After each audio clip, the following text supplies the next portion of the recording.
Allow me to introduce the two individuals I have interviewed. The first is Kim. She is 11 years old and an elementary student. She is what you would consider a slow to warm up child. The other is Patrick, who is 26-year-old and works for the United States Navy. He is what you would call an easygoing child. A slow to warm up child is shy and cautious, but eventually accepts new things. While on the other hand, Patrick, as a child, was an easygoing child who was very open and very accepting to everything that was new. Between interviewing the two, I discovered many odd things and was actually surprised at what they told me. I expected more of answers that would come from type X individuals, but what I heard were type I responses, almost as Motivation 3.0 was there, but it was fighting for its life. The following are excerpts from the two interviews. What do you want to be when you grow up? I really don't know. Oh, actually, I want to be a doctor. Why do you want to be a doctor? I don't know, I just like helping people. Do you care about money? Yeah. Right now, it doesn't really matter to me that much, but like later in the future,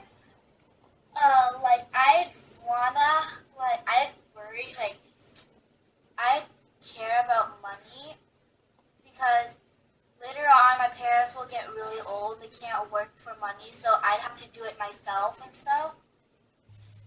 Not really. I do because I need it for life in order to do stuff and live, really. But I don't really need it to be happy in life.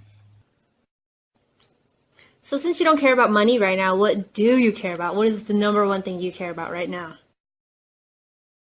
I say schoolwork because, if you don't do good in school, then it'll be hard for you to find a good job or career. So if I do good in school, it might be a little easier to find a good job. Like all my family and stuff. So you just care about schoolwork because you want to help people.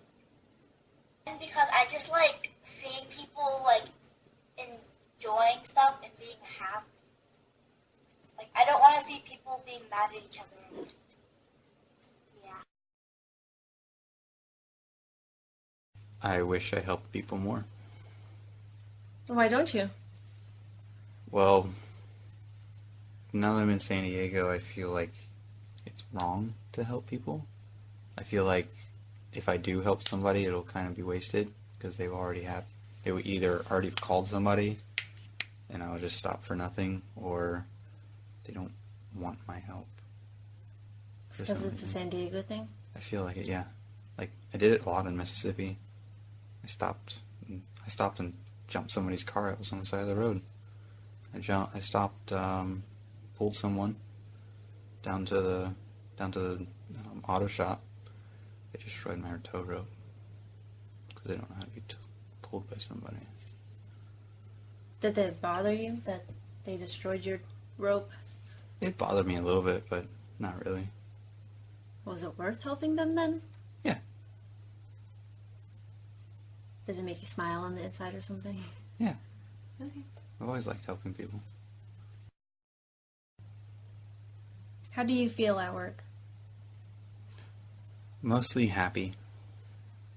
Usually they give me free roam whenever I'm away from people that are in charge of me. Whenever I get near them, it kind of gets annoying. They constantly try to do stuff. They constantly try to tell us what to do. At Kim's age, she is already setting up a foundation for herself to make money. We can see that that line between intrinsic motivation and extrinsic motivation is being danced on, but it's not completely crossed just yet. It's natural to want to help others. Sometimes it's a person's purpose. It's actually what they really want to do in life. But as I know, and many others know, and you know, that you need money yourself to help other people. Between the two, you can hear they really don't care about money, but that you do need it in life. It's understood that money itself isn't important, but it is understood that you do need it to get other things in life. I'm sure either from your experiences and my own of talking to people and getting to know them, money is important, typically for individuals who did not have money or grew up without a substantial amount, that it didn't concern them or bother them as they grew up. It is true for myself also. I was rather poor, but I did not notice until I started providing for myself. Instead of seeing that being happy came first, money came first. It was actually the foundation for me to be happy. So money quickly became a motivator.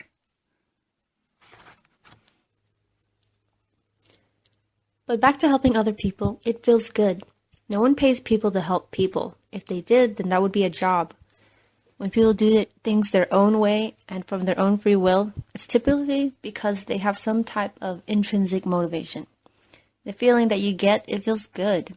And also in the back of your mind, for most, it's the right thing to do. As you remember, Patrick said he felt mostly happy at work, and it was obvious why. He was happy with what he was doing, but he was controlled at work when he was around his boss. He was only happy when he was able to go off on his own and do his job. 3 things that a person needs to be happy at work are autonomy, mastery, and purpose. You could hear in his voice that he was only happy when he had autonomy. In part of his interview, he mentioned mastery. In his line of work, he said he was even happier when he had time to go off to perfect his woodworking skills. But most of the time, he's tasked with other things he's less interested in. He still did his job, but it was less meaningful, which leads me into purpose. Of course, his job was to protect and serve freedom as a naval petty officer. He is human, and humans have wants. His purpose, as he told me, was to help people, but it was more worthwhile that he could do it with construction. So I was in Spain, and one day I was in the wood shop, and my chief or supervisor came down and showed me a printout of a cutlass case, ornamental display case, and he asked me if I can make one, and I said, sure, pretty sure I can make one. He's like, okay, good luck. He just left you to it. He left me to it. He just left. He said, he came back. He left, and then I went and asked him, if there's anything I need, you can help me get it, right? He's like, yes, if there's anything you need. He's like, well, I'm going to need glass, but I don't know the size yet. He's like, okay, just tell me the size, and we'll make sure you get it. Awesome. So I start making it. I find some nice wood that someone ordered for something else. It was extra. So I started making it. I had no idea what I was doing, really, but I was winging it, learning a lot. And never really checked how I was doing, which was a good thing. They let me get the final product and then move on from then.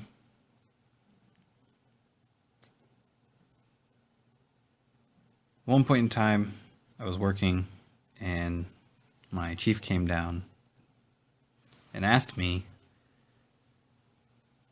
how am I going to do the lid? The glass? The lid. So the front where the glass is needs to be able to come off, so that you can put the cutlass in there. And he's like, so how are you going to make the lid? And I'm like, well, I'm just going to do this and this. And he's like, why don't you just cut the front off? Oh, that's a great idea. So his input made it to where it was a lot easier to make the case, like the actual whole overall case.